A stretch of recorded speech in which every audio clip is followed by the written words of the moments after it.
We'll introduce our next speaker, who is Dr. Bill Hollis, who is a veterinarian with the Carthage Veterinary Service. He's been a partner in the practice since 1998, and he's also the founding partner of Professional Swine Management, which oversees 35 sow farms from Nebraska to Michigan. He's currently serving as the president of the PSM company, and additionally, he is the 2023 American Association of Swine Veterinarians president. So thank you very much for agreeing to talk today, and I'm looking forward to your presentation. Thank you, and this is fine. I appreciate it. Yep. I've got to admit that I've tried to learn a few lessons over the last few years of slides, and so I have 15 slides, 30 minutes total, 2 minutes per slide. Let's go. So for me anyway, this is more demonstrative than definitive. So I'm going to share with you opinions. I'm going to challenge you with where we can take PED elimination. But please know that my opinions are just that, my opinions. So with that, a quick history lesson. And Dr. Linares, you mentioned it's been 10 years roughly since you started in the education program here. It's been about 10 years roughly since we've been battling with PED. So there's good and bad in that as well. We should recognize that we quickly got it from that 40% prevalence in our sows to that bouncing between 5 and 10, but it also warrants the question of why did we go from 3.5 to 7.5 in the last few years? So we're seeing activity where we would like to see elimination. I also would like to draw some of our discussion and our attention back to an economic model that was created in 2015, immediately after the break, and it was evaluating that 40% prevalence rate, that approximately 7% or so reduction in pigs that were available to slaughter and what that impact had. And in reality, if you think back to 2014, tremendous demand for our product. Aren't we lucky that it happened then? So there was this tremendous demand for our product at a time when we had a decreasing supply, which led to their conclusion that in that budget model, the losses from the PED were actually smaller than the increases in price that followed. That's not necessarily a healthy part of our debate. In fact, that leads to some of our reluctance to stretch. The second part of our reluctance, I believe, is there's major winners and losers. And so, and they recognize that in their economic study. If you're the unfortunate guilt multiplier that gets impacted with PED, not only are you going to lose a month's worth of pigs, but you're not going to sell any gilts for a while. And so it's major losses for some segments and unequal or benefit to be gained by those that are not impacted. So that's led to some of this malaise. Well, that's 7% or 3% we just cannot change. And I'd say that warrants this further conversation. So now I have two missions. What's the cost of PED and what's the benefit of elimination? Again, demonstrative. So if you own that 5,000 sow farm, just from a very simple math, and you lose a month's worth of pigs, we can debate that it's not all at once and that there's some pigs that are going to recover and that it's going to take now 13 to 14 weeks to get it completely off the farm. So there's this period of recovery. But for this purpose, let's agree you're going to lose a month's worth of pigs. Let's also agree that's a high-producing 30 PSY farm. So you just lost 12,500 pigs that are probably somewhere in the range of $40 US. So you lost $500,000 in a month. The other part of this that we try to help our clients forecast, in Carthage, I'm in a baby pig production business. We oversee sow farms for producers that want to receive that weaned pig from those farms. And about a third of our sows are in gilt multiplication. So we're in the breeding stock business. Now you know why this is really important to me. We would see this as an imminent risk. And our budget is somewhere around $125 a sow. So if we're staring down risk or we've identified it in a herd, we want to make sure that they're ready for that $125 a sow. Chronic activity is very different. And I think you heard that from Dr. Caesar and Dr. Corzo, and I appreciate Caesar's comments in that because it is really hard to pin down. We have clients that have fallen somewhat into that malaise of, we know we're going to have some slaughter truck traffic that is going to get impacted. We know we're going to break some finishing sites that are late in finishing. We believe we can clean it up, but not always before the baby pigs arrive. So and frankly, it's somewhat overlooked in terms of cost, because if they're feeder pigs, it might be a short-lived diarrhea. If they're slaughter pigs, it might be overlooked. But I'd challenge us to just do the math. And from a simple population standpoint, it's the feed that goes in the pit. If we lose 3 days worth of feed that goes right through the slaughter pig, and they're eating 6 pounds a day, we just poured 18 pounds of feed per pig in the pit, through the pig, without growth. And so, again, simple math. Let's take 12 cents a day. Let's take 18 pounds of feed at 15 cents US a pound. We're talking $3 a pig. Now, let me back up for just a quick second. We don't know that prevalence rate, and it's very diverse. So I challenge you to go back to your system and debate within your own building. What is your finishing or feeder pig, or where is your PED activity? Because $3 a pig in a slaughter weight pig, and 15%, I'm just saying we're going to have about 15% of the production going to slaughter. So if we're impacting a 15% prevalence in that population, it's not huge immediate dollars. It's that trickle out of that population, and it's also that compounding industry risk that we're leading back to. All right, so now back to what is the cost of PED. And I'm sorry that I catch a typo right now, that it's the Morrison Swine Health Monitoring Project. Sorry, I got my initials backwards. So then in an MSHEMP, I said 5%. I was off by 2%, so sorry, Cesar. But if we use a 5% prevalence in sows, and we have this unknown but use a 15% prevalence in wean to market, we've got $27 million to work with as an industry every single year.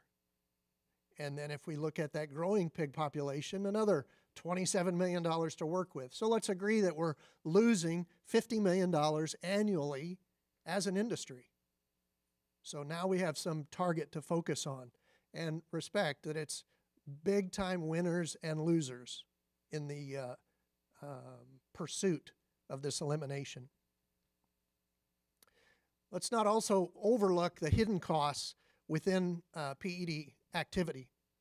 Hidden costs being the ongoing challenges for gilt development. If you're in the breeding stock business and you've got 50,000 gilts on feed spread out around 10 counties, you're waking up at night a little worried about where's PED activity, because your value in those animals is breeding stock, and you immediately lose thousands of dollars with exposure in populations where you don't want to have it.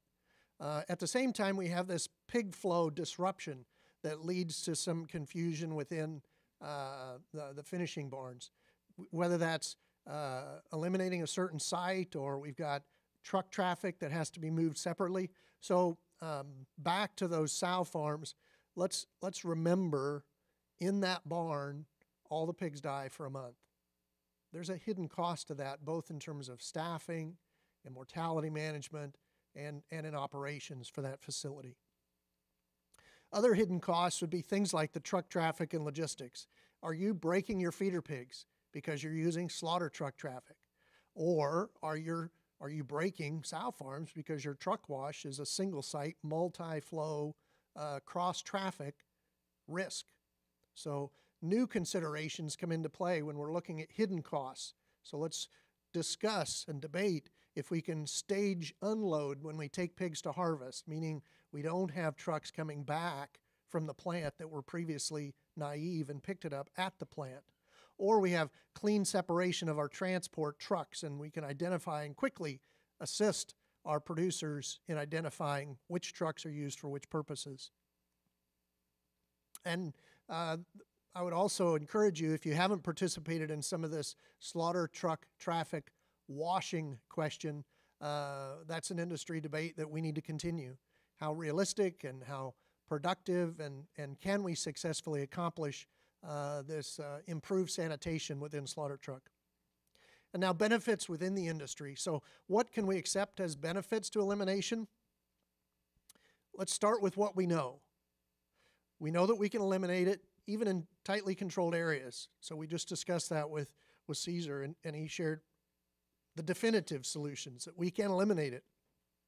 We know that there are populations, when given live exposure to gilts, can stay healthy, productive, and not leaking virus out of the sow farm. Again, this is a debate. Don't throw rocks at me. I'm telling you what we know. We know that the cost of infection in the growing pig is real. So when you're pouring feed in the pit, you're bleeding money. We also know that there's modified live vaccine products in development. There's immune stimulation products in development. So let's debate. Where's the efficacy, where's the likelihood, and where's the risk? Who benefits? If we're talking about a benefit for elimination, who's going to benefit from that elimination?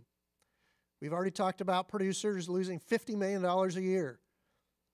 Production teams are going to gain from reducing this outbreak responsibility. If we had if we had a room full of barn staff that got to vote, I'm pretty sure they would challenge us that they don't want to go through this again. If anything we can do to eliminate that for our staff would be welcome. Packers gain from a consistent supply. Not only this predictable consistent supply, but they don't want to be the target for moving that virus back to somebody's sow farm or gilt multiplier. And consumers gain from a reduction in that pass-through cost. Now I'm going to lead you back to Dr. Schultz and Tonzer in 2015. I thought it was interesting in reviewing that economic analysis. One of their cautions in 2015 was ultimately these gains for producers in aggregate are expected to incentivize expansion in our industry. In the absence of offsetting gains of externally driven demand, this expansion will proceed to erode actual producer profit. And here we are today. So back in 2015, we're working hard at elimination and at the same time working hard on expansion. So are we now in a period where we're not believing there's going to be rapid expansion by the elimination of this virus? I would say we are. I think we've learned a few lessons in the last 12 months about our hemisphere and about pig supply and about pig demand for our product.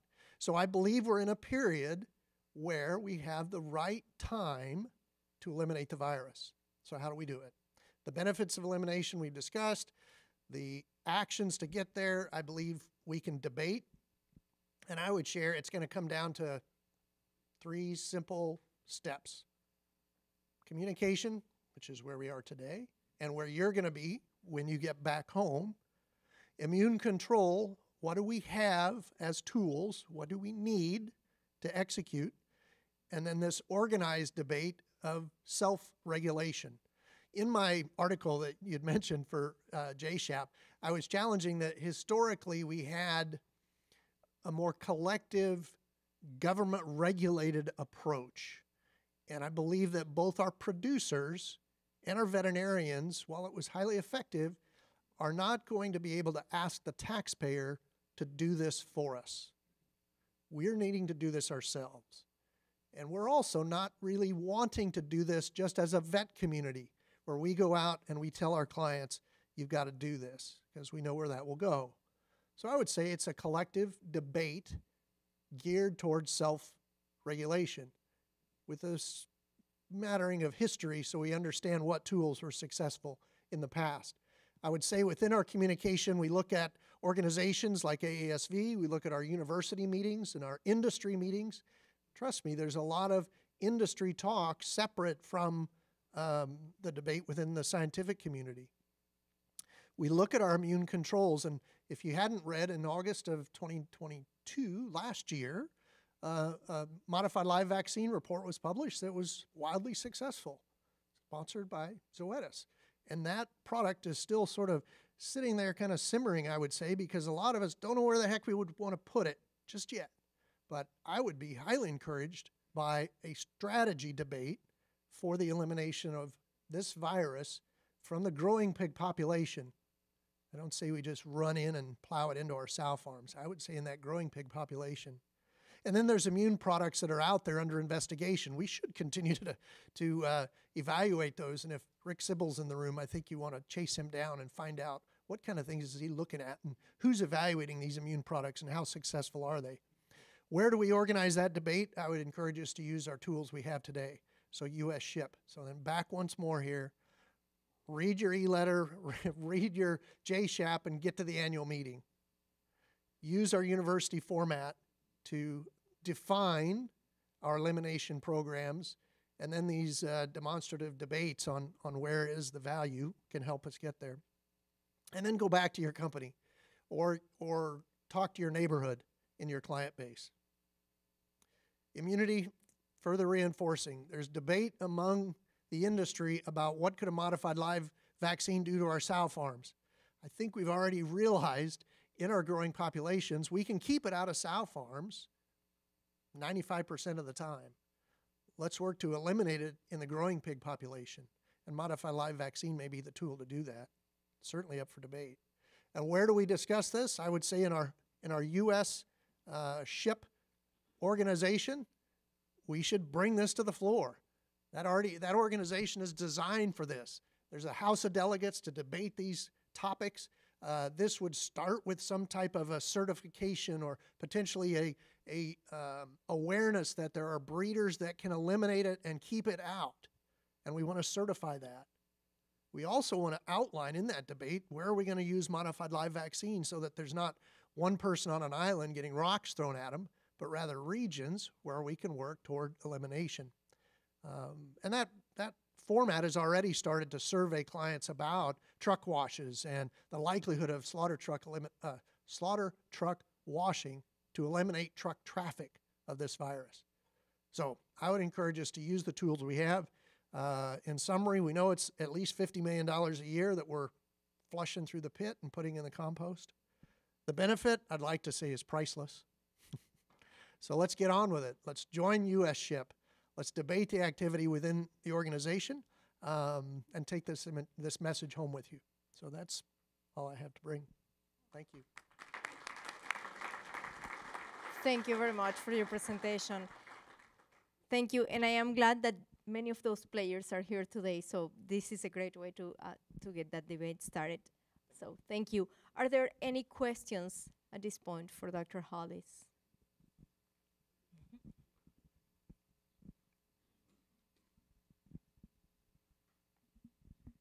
Thanks, Belle. That was really enlightening in a good ways and bad ways about the cost anyways. And this is just me not knowing the vaccine, I guess, protocols for this, but I just wanted to clarify. So you said we're keeping it out of sow farms. Are we vaccinating then sows on a regular basis? Or how are we keeping it out of there? And you mentioned that this vaccine is available? No, I didn't say that. Okay, help me understand that. I said the research article is available. Okay. There's a research article, and it is not available. Okay. It is not available. So I'm sorry if I created confusion, but that's what I wanted to do. I wanted you to think about this. There is no modified live vaccine available. Okay, there's nothing available, right? No, there is a research article explaining it, and we know we can do it. And in the absence of a modified live vaccine, we can get the virus and create the exposure. It's just not safe. It's highly explosive and very risky. So, no, there is no vaccine available, Sarah. Okay, I'm sorry. Sorry, I misunderstood, so I didn't mean to create more any confusion. I just wanted to understand that because it sounded, and so we are keeping it, so let me just go back to one other question or point you made was we seem to be able to keep it out of sow farms, but finishing pigs are still a bigger risk. Is that fair? Yes. There's two parts to it. We're keeping it out of 95% of the sow farms, and 5% of them are costing us over $25 million a year. So it's still very expensive. Right. And unequally distributed. So that's part of the malaise. The other part of it is we don't really know if it's 15% of the industry, and those that have it are working hard at trying to get it under control. What we do know is we have tools to try and stop that uncontrolled activity. So that's why I'm discussing where are the tools and where can they be used. I don't know that I've answered your question, though, about the growing pig population, other than that's the part that we really don't have good control of. Is that part of the, I mean, last year there was a lot of talk, I think, about that we don't have good enough biosecurity in these wean to finish operations, right? It's not like a it's not like a sow farm, right? Could that be part of it? Is that we don't have enough biosecurity measures in some of these wean to finish operations versus sow farms? So PED is our compliance indicator. If we have poor compliance, we're going to track it into a wean to finish barn, or we're going to track it into a sow farm. So it is, explosion from PED does tell us where our weaknesses are. So it is biosecurity, but you can't just blame it on biosecurity, because there's these periods of explosive activity which pushed it around the region. And so short answer, yes, it's biosecurity, but long answer is you may be unlucky enough that it's exploding in your neighborhood. So it's really darn hard to just keep it out with biosecurity. Is there another question? Do I have time for another question? Bill, appreciate the talk. You talked about the value at the end of finishing when we break those, and I think it is good to assign value there. Curious on your stab on the value when we do place wean pigs after a site breaks in late finishing, and we put new wean pigs. What's the value on the percentage of wean pigs that would break from that site? Thanks, Levi, and you caught the part that I glazed over because I don't know. I mean, it depends on if they're right off the sow and their belly's full of milk, or they've been there for 5 days and their belly's full of feed. If their belly's full of milk, a bunch of them are going to die. And so it depends. And you may have a 20% mortality if you've got a combination of a site with PED and post-weaning E. coli and pigs that aren't eating, and it's a hot, wet day, or worse, it's a cold, icy day. I mean, it depends. So it could be high mortality, very costly, or it could be a 5-day diarrhea event, and so it's hard to pin down. And I'm sorry, I don't have a really good answer for you.